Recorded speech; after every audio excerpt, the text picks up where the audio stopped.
베르사유궁은 프랑스 파리에서 서쪽으로 약 19km 떨어진 베르사유에 위치한 궁전으로 매년 1,500만 명의 관광객이 방문하는 세계에서 가장 인기 있는 관광 명소 중 한 곳입니다.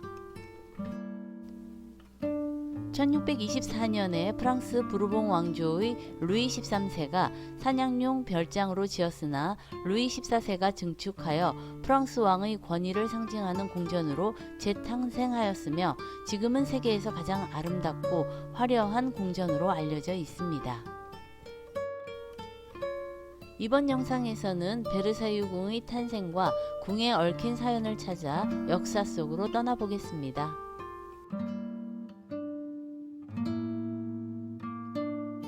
거대한 궁전을 건설한 계기는 절대 왕정의 확립의 목적이었습니다.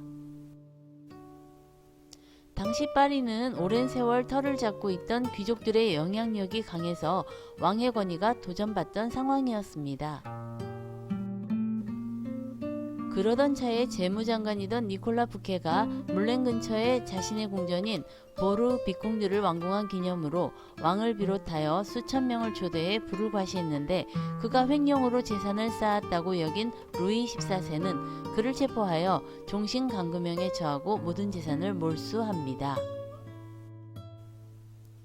루이 14세는 오래된 도시 파리에서는 여러 토착 세력들로 인해 왕의 권위를 세우기 어렵다고 생각해 어떠한 권력도 왕권을 위협할 수 없도록 궁전을 옮길 것을 결심합니다. 그런 루이 14세에게 베르사유는 완전한 신도시로 천도하기에 가장 적합한 장소로 떠올랐고 감금된 재무장관 푸케의 궁전이었던 보르비콩드를 척도로 삼아 그 궁전의 설계자들을 투입해 설계했다고 합니다. 베르사유궁은 루이 14세가 매년 3만여 명의 인부를 동원하여 50년간 공을 들여 공사를 했습니다. 바로크 건축의 대표적인 건축물로 근대 유럽에 세워진 궁전 중 최대 규모의 건축물로 총 대지 2,500만 평에 가장 큰 건물의 길이만 500m가 넘었고 근위병과 하인까지 합하여 2만여 명이 거주했다고 합니다. 베르사유궁은 당대의 랜드마크였습니다. 아름답고 거대한 건축물로 왕의 권위를 높였고 귀족들은 베르사유궁에 와서 왕에게 충성을 맹세하도록 강요했습니다. 자신의 업적의 과시를 위해 루이 14세는 궁을 개방해 많은 장소를 민간인들에게 공개했는데 심지어는 왕의 만찬과 왕비의 출산 모습까지 공개할 정도였습니다. 그러나 결국 루이 15세와 루이 16세에 와서는 사생활 보호를 위해 공개 범위를 많이 축소했습니다. 베르사유 궁은 수많은 거처를 궁 안에 만들어 귀족들이 원하면 그곳에서 상주할 수 있었고 실제로 5천여 명의 귀족들이 상주하며 왕의 신임을 얻으려고 노력했습니다.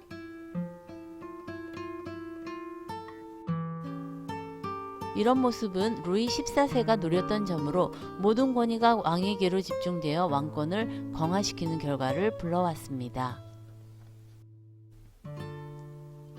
베르사유 궁을 건축한 후 화려한 외관에도 불구하고 많은 문제가 발생합니다. 대리석으로 만들어진 건물이라 난방에 취약해 겨울에는 궁의 거주자들이 추위에 떨었는데 궁전이 완공된 직후인 17세기 후반부터 18세기 초가 기후적으로 소빙하기에 진입하던 시기로 그 당시의 겨울이 특히 혹독하게 추웠다고 합니다. 또 하나의 문제는 궁의 위치가 지대가 높아 물의 공급이 어려운 점이었습니다. 결국 세느강에서 수차를 이용한 펌프로 600m 고지대까지 물을 퍼올린 후 8km에 이르는 수도교를 따라 베르사유 궁까지 공급했다고 합니다. 절대군주로 군림한 루이 14세 이후 루이 16세에 와서 부르봉 왕조는 위기를 맞이합니다. 국민의 90%를 차지하는 평민층의 근로와 납세에 기생하면서 부와 사치를 누리던 왕족과 귀족들은 미국 독립운동의 지원으로 재정 궁핍에 빠진 상황에서 세금을 더 부과하는 방법으로 평민층의 반발을 불러왔습니다. 이런 문제의 해결을 위해 귀족과 성직자, 평민 대표가 참석하는 삼부회를 개최하는데 평민 대표자들을 무시하고 강압으로 의회를 제압하려 하는 귀족 성직자들에 대항해 평민 대표들이 국민의회를 따로 만들게 됩니다. 결국 왕권의 약화를 우려한 루이 16세가 군대를 동원하여 강제 진압에 나섰고 여기에 대항하여 파리 시민들에 의해 바스티유 감옥 습격 사건이 발생하면서 결국 프랑스 혁명이 일어나게 됩니다. 1789년부터 시작한 프랑스 혁명의 결과는 1793년 루이 16세와 왕비 마리 앙뚜아네트는 사형을 당하고 프랑스는 로베스피에르의 공포정치를 거쳐서 나폴레옹의 등장으로 이어집니다. 베르사유의 궁은 프랑스 혁명 이후 텅 빈 건물로 남게 됩니다. 궁전 내부에 있던 가구와 장식품은 매각되거나 도둑 맞았고 궁전을 돌보는 이 하나 없이 방치되었습니다.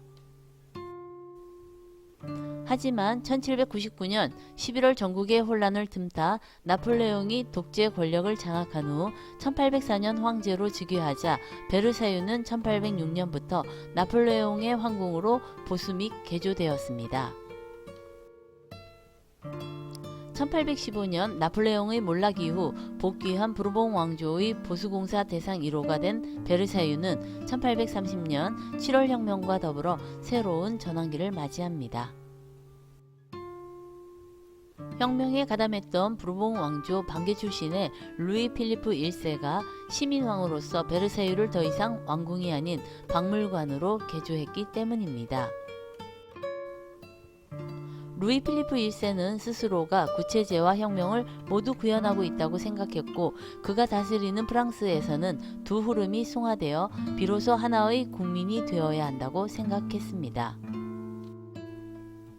베르사유는 그가 생각하는 이상적인 국민 형성의 기념 공간이 되어 1837년부터 프랑스 역사박물관이 들어섰습니다.